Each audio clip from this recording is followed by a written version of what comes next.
Hi friends, welcome back to our channel. நம்ம போன வீடியோல 34 inch blouse stitching video part 1 பார்த்தோம். இப்போ அதோட கண்டினியூவேஷன் தான் பார்ட் 2 தான் பார்க்க போகிறோம். இப்போ நம்ம ஸ்லீவை எப்படி மடித்து ஸ்டிச் பண்ணி அதை ஜாயின் பண்ணுறதுன்னு பார்க்கலாம். ஸ்லீவில் ஓரத்தில் நம்ம 1 இன்ச்சு கிட்ட விட்டுருப்போம் மடித்து ஸ்டிச் பண்ணுறதுக்காக. அந்த அளவுக்கு நம்ம ஃபஸ்ட்டு மடித்து ஸ்டிச் பண்ணிக்கலாம். ரெண்டு சைடு ஸ்லீவ்லேயும் கரெக்டாக நம்ம 1 இன்ச்சு கிட்ட உள் பக்கமாக மடித்து ஸ்டிச் பண்ணிக்கலாம். டபுள் ஃபோல்ட் பண்ணி ஸ்டிச் பண்ணிக்கலாம். உங்களுக்கு கையால் ஹெம்மிங் பண்ணணுன்னா நீங்கள் ஒரு மடிப்பு மடித்து ஸ்டிச் பண்ணிவிட்டு அதுக்கப்புறமா இன்னொரு மடிப்பு மடித்து ஹெம்மிங் பண்ணிக்கலாம். நான் வந்து டபுள் ஃபோல்ட் பண்ணிவிட்டு ஃபுல்லாகவே ஸ்டிச் பண்ணிட்டேன். இப்போது ரைட் சைடு எது லெஃப்ட் சைடு எதுன்னு நம்ம எடுத்து வச்சுக்கலாம். இதுக்கப்புறம் இது எப்படி ஜாயின் பண்ணுறதுன்னு பார்க்கலாம். ஸ்லீவோட சென்டரை கரெக்டாக மார்க் பண்ணிக்கலாம். அதேமாதிரி ஷோல்டர் எங்கே ஜாயின் பண்ணியிருக்கோமோ அதோட சென்டரையும் மார்க் பண்ணிக்கலாம். ஸ்லீவில் நம்ம உள்குழி கட் பண்ணியிருப்போம், அது இந்த மாதிரி ஃப்ரண்ட் சைடில் வரணும். அது கரெக்டாக இருக்கான்னு செக் பண்ணிவிட்டு இதுக்கப்புறமா நம்ம ஸ்லீவோட சென்டரும் ஷோல்டரோட சென்டரும் ஒன்றா வச்சு பின் பண்ணிக்கலாம். பின் பண்ணிவிட்டு கொஞ்சம் கொஞ்சமாக இந்த மாதிரி விரலை வச்சு ஸ்டார்டிங் பாயிண்ட் எதுன்னு நம்ம பார்த்துக்கலாம். இப்போ ரெண்டுத்தையும் ஒன்றா வச்சுட்டு நம்ம ஸ்டிச்சஸ் போட ஸ்டார்ட் பண்ணலாம். நீங்கள் தையலுக்காக 1/4 இன்ச்சு விட்டுருந்தீங்கன்னா 1/4 இன்ச்சுக்கு ஸ்டிச் பண்ணிக்கோங்க. 1/2 இன்ச்சு தையலுக்காக விட்டுருந்தா 1/2 இன்ச்சில் ஸ்டிச் பண்ணிக்கோங்க. ஸ்டார்டிங்கில் எந்த அளவுக்கு நீங்கள் ஸ்டிச் பண்ணுறீங்களோ அதே அளவுக்கு எண்டு வரைக்கும் ஸ்டிச் பண்ணணும். அப்போ தான் நமக்கு ஸ்லீவில் முன்னும் பின்னும் இல்லாமல் வரும். இப்போ நம்ம ஸ்லீவை ஜாயின் பண்ணியாச்சு. இதுக்கு மேலே நம்ம இன்னொரு ஸ்டிச்சஸும் போட்டுக்கலாம். இது ஒரு மெத்தடு. இந்த மாதிரி ஸ்லீவ் ஜாயின் பண்ணியும் ஒரு சில பேருக்கு முன்னும் பின்னமாக வருதுன்னு சொல்லுவாங்க. பிகினர்ஸ்க்கு வந்து இந்த மாதிரி ஜாயின் பண்ணால் ஒரு சில நேரத்தில் முன்னும் பின்னமாக வரும். அதுக்கு இன்னொரு மெத்தடும் நம்ம பார்க்கலாம். இப்போ ஒரு சைடு ஸ்லீவ் ஜாயின் பண்ணதுக்கப்புறமா நம்ம இந்த மாதிரி செக் பண்ணிக்கலாம். நம்ம இந்த மாதிரி 2 துணியை வச்சு பார்க்கும்போது லாஸ்ட்லேருந்து எண்டு வரைக்குமே ஒரே அளவாக இருக்கணும், முன்னும் பின்னும் இல்லாமல். இதுக்கப்புறம் நம்ம இன்னொரு பக்கம் ஸ்லீவை ஜாயின் பண்ணிக்கலாம். இந்த மெத்தட் வந்து பிகினர்ஸ்க்கு ரொம்ப யூஸ்ஃபுல்லாக இருக்கும். ஷோல்டரோட சென்டர் மார்க் பண்ணிக்கலாம். அதே மாதிரி ஸ்லீவோட சென்டரும் மார்க் பண்ணிக்கலாம். இந்த ஸ்லீவுக்கு உள்குழி கரெக்டாக இருக்கான்னு நம்ம செக் பண்ணிக்கலாம். உள்குழி வந்து நமக்கு ஃப்ரண்ட் சைடில் வரணும். இப்போ கரெக்டாக தான் இருக்குது. இப்போ ஷோல்டரோட சென்டரும் ஸ்லீவோட சென்டரும் ஒன்றா மேட்ச் ஆகிற மாதிரி வச்சுட்டு நம்ம இதுலேருந்து ஸ்டிச்சஸ் போட ஸ்டார்ட் பண்ணுறோம். நம்ம ஒரு சைடு ஸ்லீவை எப்படி பண்ணோன்னா சென்டர்லேருந்து கொஞ்சம் கொஞ்சமாக விரலை வச்சு ஸ்டார்டிங் பாயிண்ட் எதுன்னு கண்டுபிடிச்சி நம்ம ஸ்டிச் பண்ணோம். இந்த ஸ்லீவில் ஸ்லீவோட சென்டரும் ஷோல்டரோட சென்டரும் ஒன்றா மேட்ச் ஆகிற மாதிரி வச்சு சென்டர்லேருந்தே நம்ம ஸ்டிச்சஸ் போட்டாச்சு. இதுக்கப்புறம் எண்டில் வந்து திரும்ப துணியை பரட்டி விட்டு இன்னும் ஸ்டிச்சஸ் போட்டுக்கலாம். இதுக்கப்புறம் ஃபுல்லாகவே ஸ்லீவை வந்து ஜாயின் பண்ணிடலாம். ஜாயின் பண்ணி ஸ்டிச்சஸ் போட்டுடலாம். இப்போ இன்னொரு சைடு எண்டுக்கு வரப்போ நம்ம த்ரெட்டை கட் பண்ணாமலே துணியை மட்டும் நம்ம திருப்பி விட்டுட்டு இன்னொரு ஸ்டிச்சஸ் போட்டுட்டு மறுபடியும் அந்த சென்டரில் வந்து முடிச்சிடலாம். இந்த மெத்தடில் ஸ்டிச் பண்ணும் போது நமக்கு முன்னும் பின்னும் வராது. கரெக்டாக ஷோல்டரோட சென்டரும் ஸ்லீவோட சென்டரும் கரெக்டாக மேட்ச் ஆகிருக்கும். இப்போ நம்ம எடுத்து பார்க்கலாம். பாருங்கள், ரெண்டும் ஒன்றா மேட்ச் ஆகிருக்கு. உங்களுக்கு ரெண்டில் எந்த மெத்தட் ஈஸியாக இருக்கோ அந்த மெத்தடை யூஸ் பண்ணி நீங்கள் ஜாயின் பண்ணிக்கோங்க. இந்த பக்கமும் செக் பண்ணும் போது நமக்கு லாஸ்ட்லேருந்து எண்டு வரைக்கும் முன்னும் பின்னும் இல்லாமல் சமமாக இருக்குது. இதுக்கப்புறமா நம்ம எப்படி சைட் ஜாயின் பண்ணுறதுன்னு பார்க்கலாம். நம்ம ஸ்லீவோட ரவுண்டு 6 இன்ச்சில் மார்க் பண்ணோம்.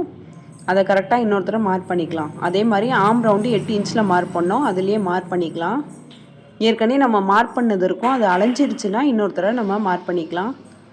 இப்போ ஸ்டார்டிங்கில் பேக் ஸ்டிச் போட்டுட்டு நம்ம ஸ்டிச் பண்ணலாம். நம்ம ஸ்லீவ் ஜாயின் பண்ண இடத்துக்கிட்ட கொஞ்சம் லைட்டாக துணி இருக்கும், அதை மேல் பக்கமாக மடித்து விட்டு நம்ம ஃபுல்லாகவே ஏற்கனவே நம்ம தையலுக்காக மார்க் பண்ணியிருப்போம் அது வரைக்கும் ஃபுல்லாக ஸ்டிச்சஸ் போட்டுக்கலாம். இப்போ முடிகிறப்ப பேக் ஸ்டிச் போட்டுட்டு த்ரெட்டை கட் பண்ணிடலாம்.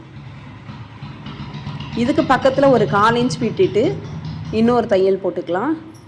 நம்ம ஒவ்வொரு தையல் ஸ்டார்ட் பண்ணும் போதும் பேக் ஸ்டிச் போட்டுடணும். அதேமாரி முடிக்கும் போது பேக் ஸ்டிச் போட்டுட்டு அப்படியே துணியை திருப்பி விட்டு அப்படியே நம்ம ஸ்டிச் பண்ணிக்கலாம். ஒவ்வொருத்தரையும் நம்ம த்ரெட்டை கட் பண்ணி தான் தையல் போடணும்னு இல்லை. இப்போ 4 தையல் போட்டிருக்கேன்னா 1/4 இன்ச்சு டிஸ்டன்ஸில் பக்கத்தில் ஒரு 4 தையல் கிட்ட போட்டிருக்கேன். எக்ஸஸாக உள்ள த்ரெட்டெல்லாம் கட் பண்ணி எடுத்துடலாம். அதே மாதிரி ஓரத்தில் எக்ஸஸாக உள்ள துணியை நம்ம கட் பண்ணி எடுத்துடலாம்.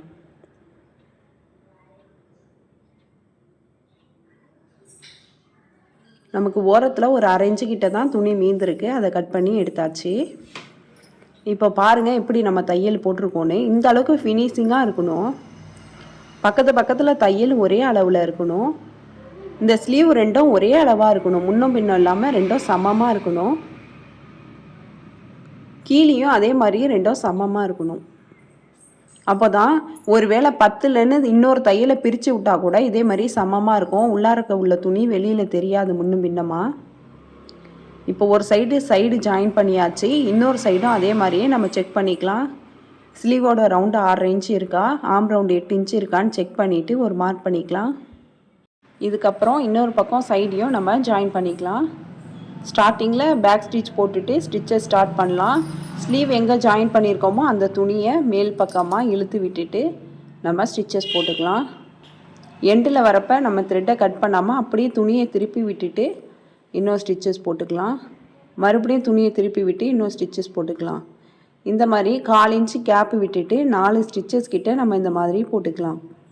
உங்களுக்கு 3 ஸ்டிச்சஸ் போதும்னு நினச்சிங்கன்னா 3 ஸ்டிச்சஸ் மட்டும் போட்டுட்டு பேலன்ஸ் உள்ள துணியை கட் பண்ணி எடுத்துடலாம். இப்போ நான் 4 ஸ்டிச்சஸ் போட்டிருக்கேன்.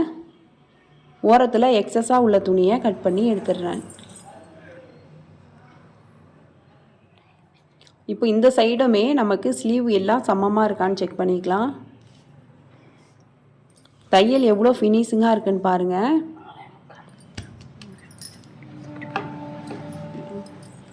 இப்போ ஸ்லீவை கரெக்டாக எடுத்து விட்டுடலாம். ஆம்ஹோல் சைடில் நமக்கு இந்த மாதிரி தையல் வந்து ப்ளஸ் மாதிரி வந்திருக்கணும். இந்த மாதிரி வந்திருந்தால் தான் நமக்கு ஆம்ஹோல் சைடில் கரெக்டாக நிற்கும், எந்த சுருக்கமும் இருக்காது, நமக்கு கம்ஃபர்டபுளாக இருக்கும். இதுதான் கரெக்டான மெத்தடு. இதுக்கப்புறம் ஃப்ரண்ட் சைடில் நம்ம கரெக்டாக 2 பக்கமாக சமமாக இருக்கான்னு எப்படி கண்டுபிடிக்கிறதுன்னு பார்க்கலாம். ஐப்பட்டி வந்து நமக்கு வெளிப்பக்கமாக ஸ்டிச் பண்ணியிருப்போம், கொக்கிப்பட்டி உள்பக்கமாக ஸ்டிச் பண்ணியிருப்போம். அதனால் ஐப்பட்டிக்கு அந்தான கொக்கிப்பட்டியை வச்சுட்டு நம்ம இந்த மாதிரி செக் பண்ணி பார்த்தோம்னா ஃப்ரண்ட் சைடு வந்து நமக்கு சமமாக வந்திருக்கணும். இதுக்கப்புறம் நம்ம கிராஸ் பீஸை வச்சு ஸ்டிச் பண்ணலாம். இதோட கட்டிங் வீடியோ பார்க்காதவங்களாம் கட்டிங் வீடியோ பார்த்துட்டு அதுக்கப்புறம் பார்ட் 1 ஸ்டிச்சிங் வீடியோ பார்த்ததுக்கப்புறமா இதை பாருங்கள், அப்போ தான் உங்களுக்கு புரியும். இப்போ கிராஸ் பீஸாக ஒன்று மேலே ஒன்று இந்த மாதிரி வச்சுக்கலாம். 2 சைடை நமக்கு ட்ரையாங்கிள் ஷேப்பில் நம்ம துணியை விட்டுறணும். நம்ம சமமாக வச்சு கிராஸ் பீஸ் ஜாயின் பண்ணக்கூடாது.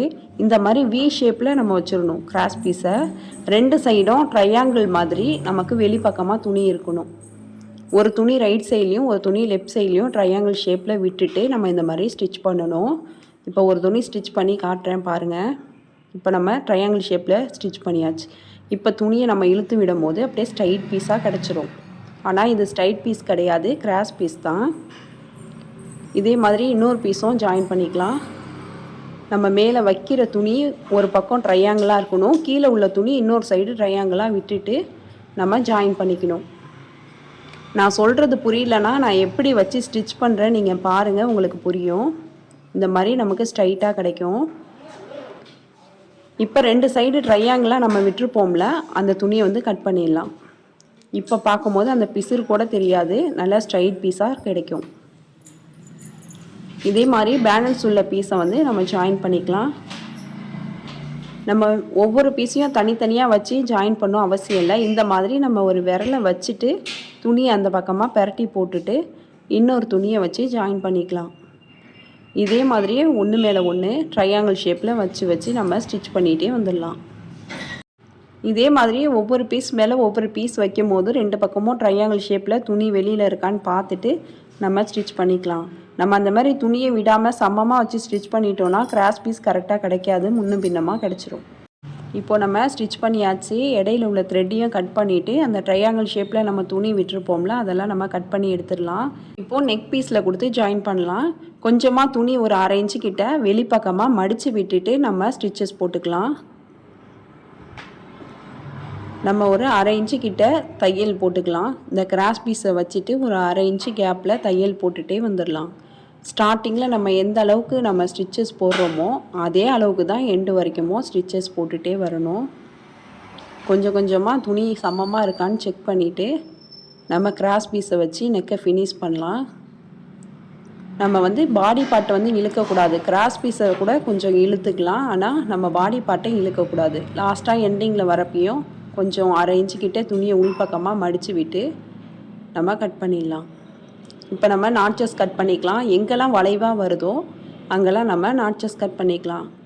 நாட்சஸ் கட் பண்ணும்போது ஸ்ட்ரைட்டாக கட் பண்ணாமல் கிராஸாக கட் பண்ணும்போது ஃபினிஷிங் இன்னும் சூப்பராக வரும். இந்த மாதிரி நம்ம கிராஸாக கட் பண்ணி எடுத்துக்கலாம். இப்போ நான் காட்டுற மாதிரியே கிராஸில் கட் பண்ணிக்கோங்க. எங்கெல்லாம் வளைவு வருதோ அங்கே மட்டும் நாட்சஸ் கட் பண்ணால் போதும். இப்போ நம்ம ஃபுல்லாக நாட்சஸ் கட் பண்ணியாச்சு கிராஸாக. இப்போ கிராஸ் பீஸை இந்த மாதிரி வெளிப்பக்கமாக எடுத்து விட்டுடலாம். எடுத்து விட்டுட்டு ஓரத்தில் படிமான தையல் போட்டுக்கலாம். நம்ம கிராஸ் பீஸ் நெக்கில் கொடுத்து ஸ்டிச் பண்ணும் போது படிமான தையல் போட்டால் தான் அந்த நெக்கோட ஃபினிஷிங் நமக்கு கரெக்டாக கிடைக்கும். நம்ம கிராஸ் பீஸ் எங்கே ஜாயின் பண்ணியிருக்கோமோ அந்த இடத்துக்கிட்ட தையல் போடணும். ஓரத்தில் அப்படியே தையல் போட்டுகிட்டே வந்துடலாம்.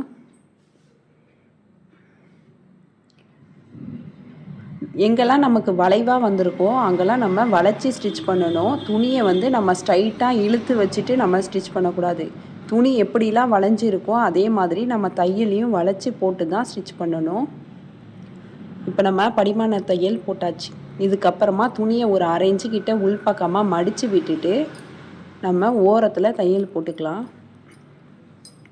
நம்ம ஸ்டார்டிங்கில் ஒரு 1/2 இன்ச்சு விட்டுட்டு தான் கிராஸ் பீஸை ஜாயின் பண்ணியிருப்போம். இப்போ அந்த 1/2 இன்ச்சு துணி உள்பக்கமாக இருக்கும். அந்த துணி மறைக்கிற மாதிரி ஒரு மடிப்பு மடிச்சுட்டு அதே 1/2 இன்ச்சில் நம்ம தையல் போட்டுக்கலாம். இப்போ நம்ம ஃபுல்லாக தையல் போட்டு முடிக்க போகிறோம். இதுக்கப்புறமா அந்த எக்ஸஸாக உள்ள துணிலாம் இருக்குல்ல அதெல்லாம் நம்ம கட் பண்ணி எடுத்துடலாம். இப்போ கட் பண்ணி எடுத்தாச்சு. இதுக்கப்புறமா இது ஒரு ஃபோல்டு பண்ணிவிட்டு நம்ம ஓரத்தில் தையல் போடணும். இதுதான் நம்ம கிராஸ் பீஸை மடித்து ஸ்டிச் பண்ணிட்டோம். இதுக்கப்புறமா இது ஒரு ஃபோல்டு பண்ணிவிட்டு இந்த மாதிரி மடித்து விட்டுட்டு ஓரத்தில் தையல் போடணும். எப்போதும் தையல் ஸ்டார்ட் பண்ணும்போது பேக் ஸ்டிச் போட்டுட்டு நம்ம ஸ்டார்ட் பண்ணோம். ஓரத்தில் தையல் போட்டுக்கலாம்.